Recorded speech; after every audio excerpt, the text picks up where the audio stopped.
I'm going to try to make this quick, but I'm jumping in here at the beginning of this episode to let y'all know that I'm changing the theme song. Starting now, starting this episode, moving forward, you're going to get a different theme song. And I thought instead of just doing it, I figured y'all deserved just a bit of explanation before I just changed it. See, I like the theme song that I've been using for the past 120 some episodes, but I do think it drags a bit as far as being the opening music to a podcast that's not very long. The theme song is long, the podcast is not. And the fact of the matter is, I have this bit of music that a friend of mine, his name is Derek Nybarger, he's a musician and songwriter. He wrote this bit of music for me to use as the intro for the Stephen or Else podcast, back when I was doing Stephen or Else. And I haven't done that podcast in a long time.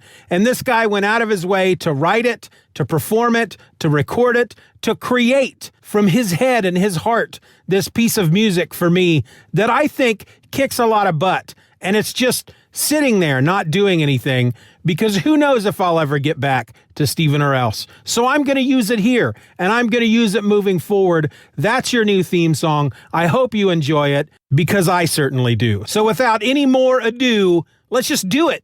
Buckle in, ladies and gentlemen. This is Just Another Fanboy.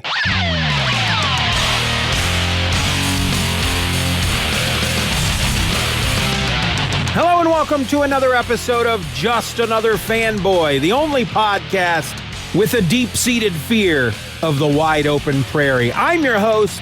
My name is Steven, and today I'm going to talk about the Suicide Squad. This is something that a lot of people have been talking about recently, and that's mainly because we've got this movie coming out at some point. I don't know when, but they had the big DC fandom thing a while back, and they released this kind of a behind the scenes in regard to the new Suicide Squad movie that James Gunn is directing.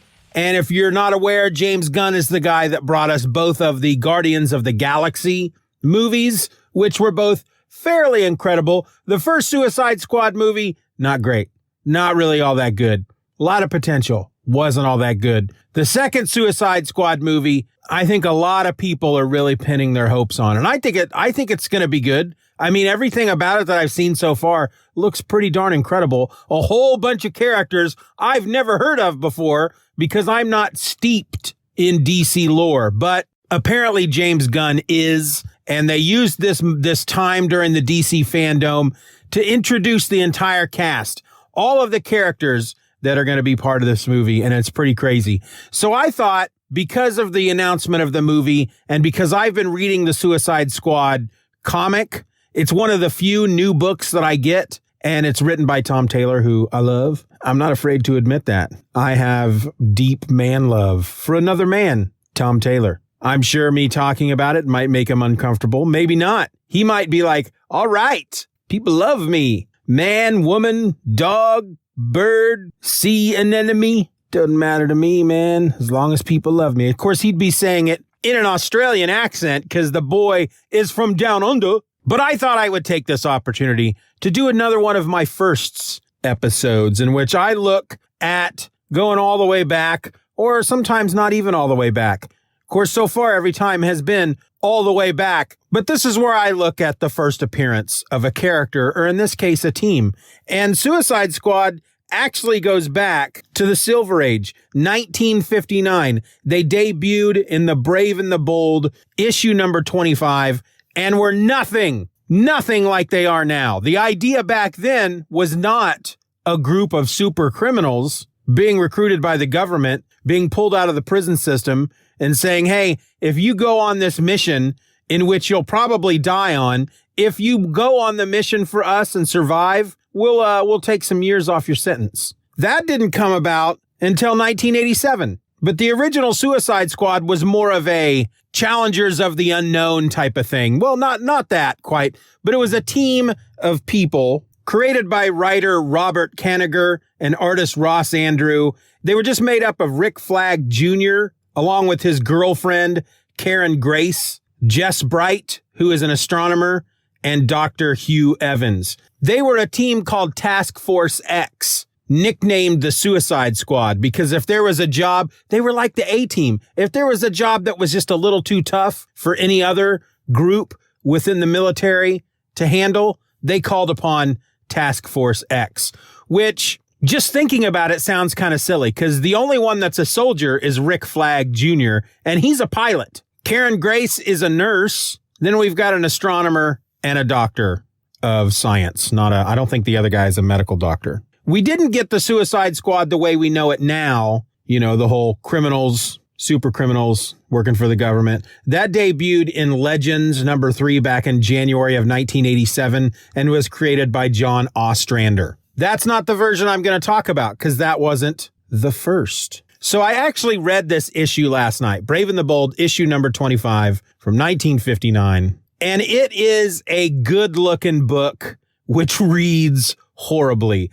I was really just full of love and full of hate throughout reading this entire issue because it looked really good. Ross Andru just kicks all kinds of butt on it, but it just didn't read well at all. And it's a Silver Age book, so it has one of those deals where they do it in 3 acts. They actually have 3 chapters within the book, and it's kind of weird. I don't know why they do this. I don't have a lot of experience with Silver Age books, but if I look at just the 3 books I've read so far for my first series, which was The Journey and the Mystery, the first appearance of Thor, which was a Silver Age book, this one, which is a Silver Age book, and Green Arrow, which is a Golden Age book, the one thing that the 2 Silver Age books do that I don't recall happening in the Golden Age book are these 3 chapters.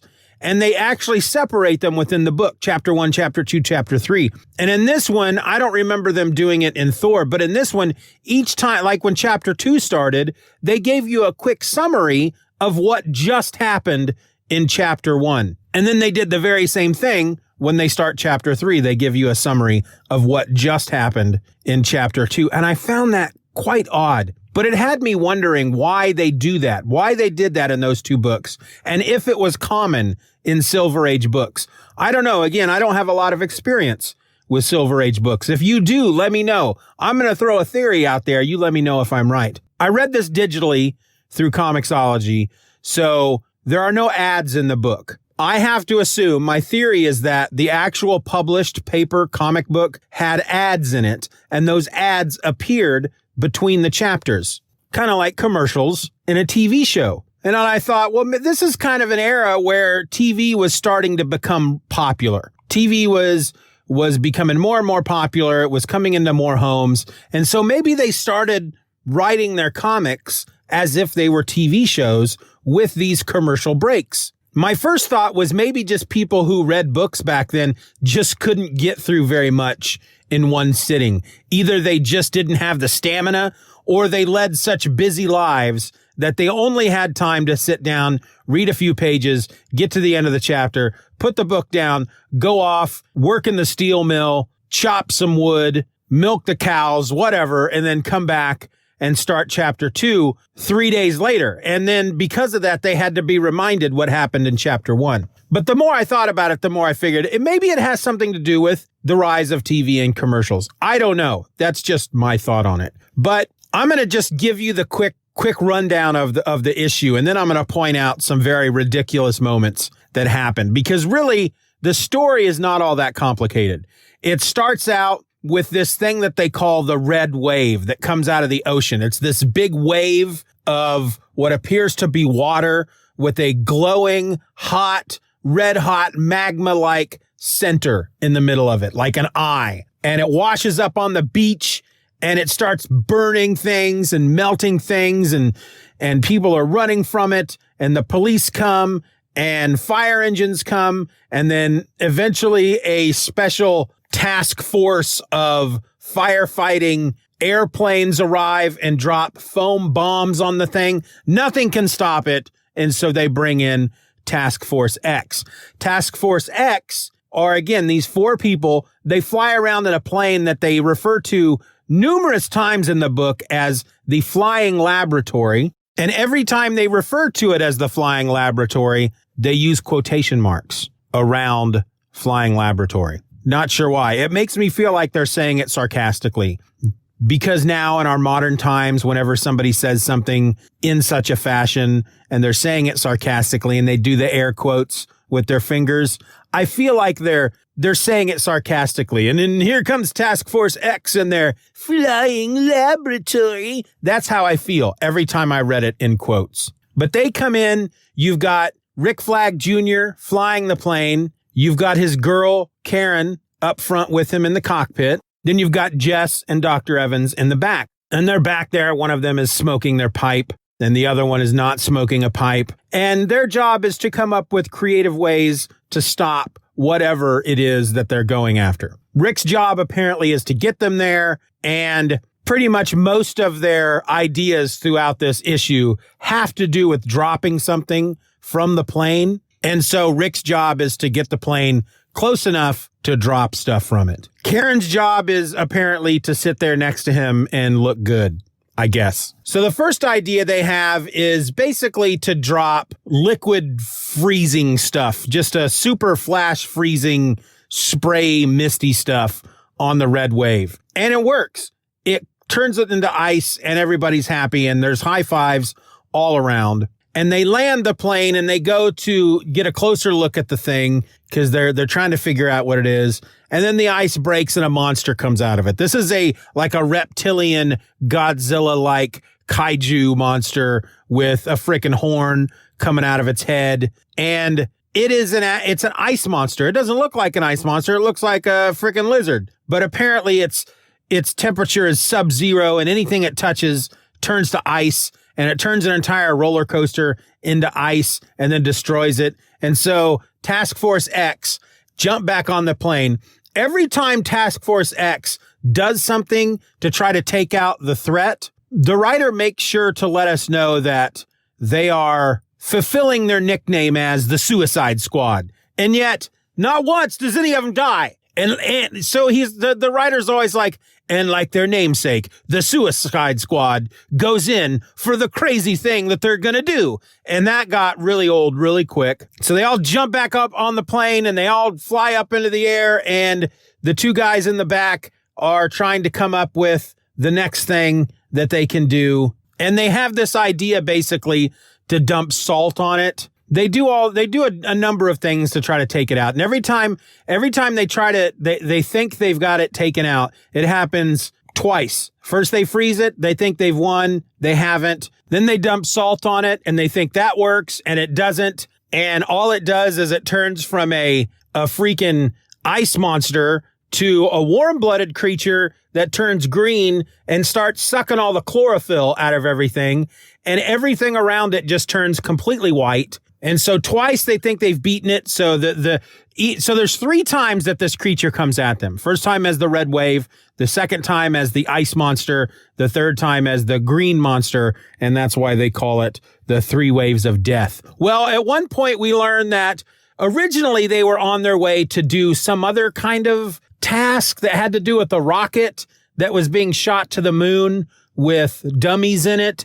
I don't understand what they were supposed to do there other than maybe check it out. I don't know how that has to do with the whole Suicide Squad nickname, but that ends up tying into the story because as the green chlorophyll sucking monster is chasing them, they realize that the only thing they can do is they jump on this rocket, and just before they take off, the creature jumps onto the rocket and latches onto it, and they take off into outer space, and they bypass the moon. They fly toward the sun. The creature comes loose from the rocket because of the gravitational pull of the sun and ends up becoming a planetoid and orbits the sun. That's it. That's how they beat it. And then they come back down to Earth, or at least we think they do. They're heading back down to Earth. And we get one of those, do they make it back to Earth? Find out in the next issue, something like that. So let me talk about some of just the ridiculous parts of this book. And it starts right away from the very first, well, not the first page, because the first page is one of those pages that tells you, it says, hitherto locked in the deepest vaults of secrecy are the exploits of Task Force X. Created to combat perils which defy conventional methods of defense, this unique unit, by its utter defiance of danger and startling tactics, has earned for itself the code name of the Suicide Squad. Their first mission will be revealed to you as they battle the invincible menace of the 3 waves of doom. And we see the big lizard monster thing wrecking a roller coaster. So then we go into the actual story, and our first caption box sets up where we are, which is the Eastern Laboratory. That's it. At the Eastern Laboratory, which charts earth tremors. So apparently in America, we have an Eastern Laboratory. We don't know where it is, and its whole purpose is to chart earth tremors, and it's called the Eastern Laboratory. And the seismograph here in the first panel, it's recorded an earthquake of such violence that the needle rips the charts. And this is when the red wave comes out and it chases a bunch of people off the beach. So when we're introduced originally to Task Force X, Rick Flag is flying the airplane in their big flying laboratory. And as he's flying over the red wave, he looks down and he sees what to him reminds him of a Japanese aircraft carrier. Because there's a big red circle, basically, which was like the Japanese flag. And then we get his backstory. We get the backstory for him, Karen, each individually, and then we get the backstory of the other two. They share a backstory. They're not important enough to each have their own backstory. But each one of their backstories that I guess brings them into Task Force X is all about tragedy. For him, he was a young pilot during World War II. Him and his unit go to bomb this aircraft carrier. The guy in charge says, all right, kid, we're going in, but you hang out. You stay behind. You stay up in the air. If we need you, we'll call you. And they all fly down there and all their planes are destroyed. And so so he goes down to blow up this aircraft carrier, and they make it highly obvious that he's doing this all for his fallen comrades, because he says, no one left now but me. And in his ear, he hears the voice of his commander, who apparently is dying, but hasn't quite died yet. And he says, up to you now, Rick, carry on for us. And he dives. I'll carry on for you. I'm diving for you.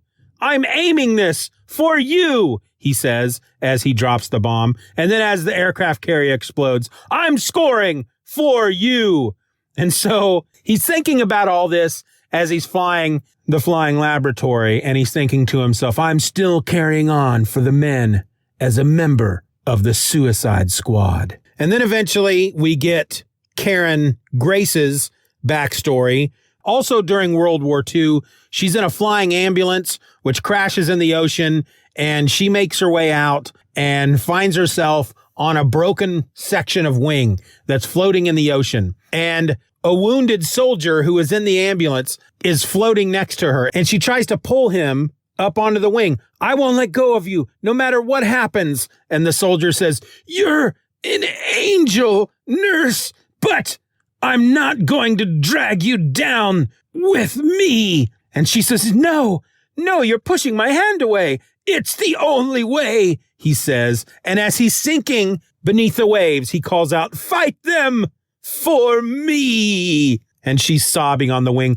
I won't forget. I won't forget. And then later, the next panel, we see her later getting a medal for surviving. And as they're pinning it on her, she's thinking, this medal is really for you. And then we learn that she and Rick Flag have a thing. And there's a whole section here where they're talking about their love, and it's so full of just corny lines. At one point, they're standing under a bunch of trees, and they're in their dress blues, and they're holding each other. And she says, oh, Rick, we love each other. Nothing else matters. And he says, you're wrong, Karen. Our duty matters more. Have you forgotten the promises we made to those who gave their lives for us? How can we keep them if we think of ourselves? And so they're not boyfriend and girlfriend. They have this love between them that they can't act upon because their first duty is to the Suicide Squad. If they think of themselves, then they're just being selfish. They're not doing what they're supposed to be doing for them. Another ridiculous moment is they are battling the ice monster, and the two guys in back are trying to decide how to take it down. And one of them says, I know this sounds crazy, but they use ordinary salt to lower the freezing point of snow and ice. And the other one says, it just might work. We've a special concentration of sodium manganate aboard. And so they radio up to Rick Flag, and they basically tell him, okay, just fly down there, just out of reach of the thing. We're going to spray it with salt, right? But they don't call it salt. They use the Na2MnO6. And Rick just automatically knows what they're talking about, because his response, Skipper, if you can buzz just out of reach of that thing, we'll spray it with Na2MnO6. And his response is, you think there's a possibility of lowering its freezing point until it might melt? It's worth a try. So he's a soldier and a freaking brain at the same time. And then the last ridiculous part among a whole bunch of ridiculous parts is when we learn the backstory of Jess and Dr. Evans. As they're flying away from the ice creature that they have hit with salt, that then turned into a chlorophyll-sucking green monster that has turned everything around them white, they're looking out the window of the plane and they see nothing but white trees. And one of them says, this reminds you of anything? And the other says, the time that nuclear bomb test went off prematurely. So it turns out that they had been on their way to join their fellow scientists in a lookout station to watch a testing of this bomb. But the lookout station was too close and they didn't know it. And as these two are heading up towards it, they're still a ways off. The bomb goes off and it destroys the lookout station. If their Jeep hadn't broken down, they would have been in there with them. And so they walk toward, after it's all said and done, they're slowly walking towards the ruined lookout station. And this is why it's so ridiculous. They've got a Geiger counter out and it's clicking away and they're walking toward it. And then a voice comes out of the ruins that just got blown up by a nuclear bomb. And it says, don't come any closer. Carry on for us. And the two are there's a close up of both of their faces glowing green. And one says, we will. And the other says, we will. And so Suicide Squad is made up of 4 people that are carrying on for people that were around them and died. And not only just died, but as they were dying, proclaimed to them that they must carry on for them. Just lay these huge guilt trips on him. We're dying, but you survived. So now it's your responsibility to carry on and do everything you can in life in our names. We will. And by doing so, we will join a special government task force that does such crazy things that we are named the Suicide Squad because we could die at any time. And our leader will ignore the love of a good woman. And it's just really silly. The story is very heavy-handed.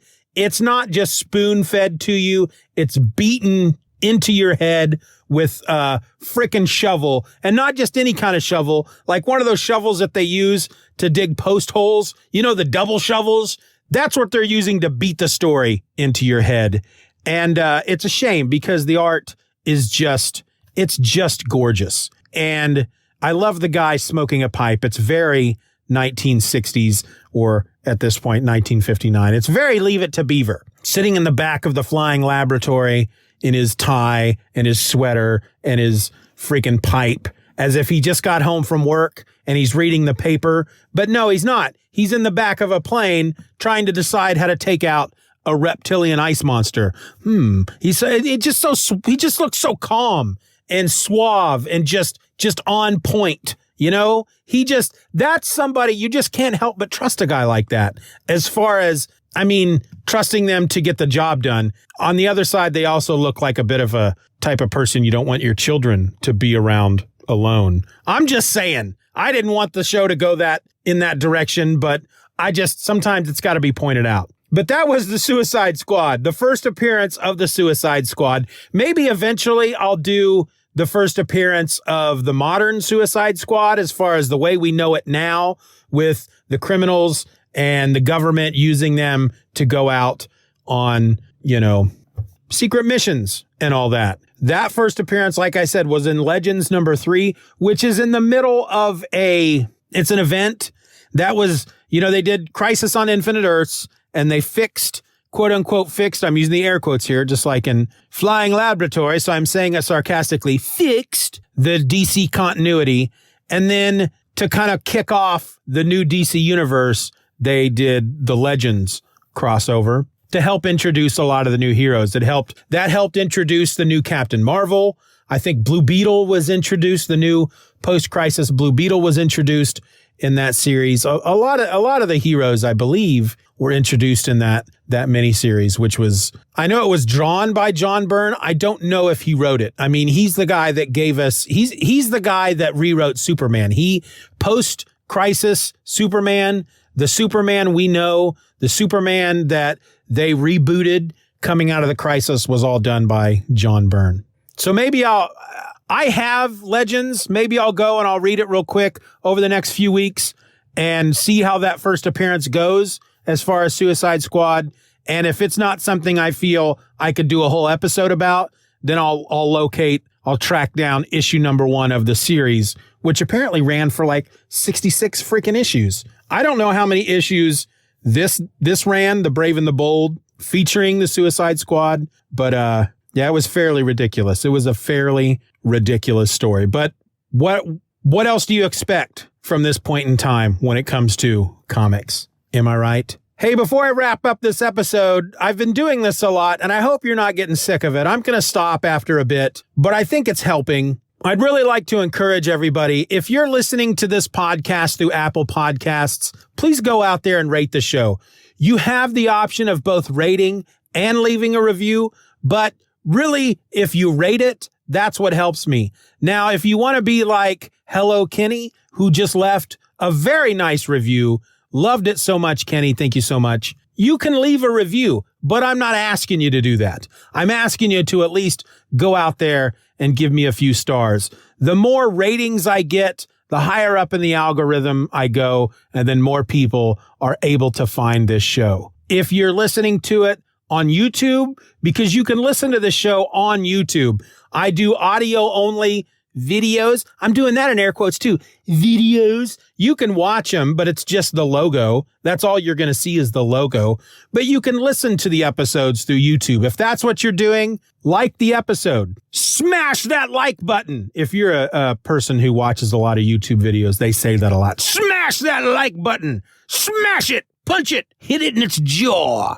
Because hitting that, tapping that, pushing that like button, that again helps with the algorithms. And again, I'm going to back off talking about this eventually, but it is helping. I'm finding more people coming to the podcast. I'm seeing more ratings. I'm seeing more subscribers over on YouTube. So for those of you who are doing that, I appreciate it. I love it. Thank you so much. Again, it's a big help. Let's please keep doing it. Let's get the show out there. Spread the word. Thunderbird, help me, help me, help you, help me, help me, help you. Remember that? Let's put it on a t-shirt. Let's get it out there. Let's get it done. Actually, you know what? I'm recording a lot of these episodes out of order. I don't know if you've heard the whole help me, help me, help you, help me, help me, help you yet. I don't know if you've heard that yet. So that might be a bit confusing. Oh, well, you'll hear it eventually if you haven't heard it already. Okay. Now, if you listen to the podcast through another app and they give you the opportunity to rate it, please do so. That would be great. I would love it. It's a big help. That's all I'm going to say. Do that for me. I guess I'm going to say other stuff. Do that for me, please. Please, I'm begging you. I'm not on my knees because I don't think my knees can handle it. But if you do that for me again, it's going to be a big help. But until then, until you can do that for me, and until the help is big, and you're helping me, help you, help me, help you. My name is Steven, and I'm just another fanboy. Be nice to each other. I'm out.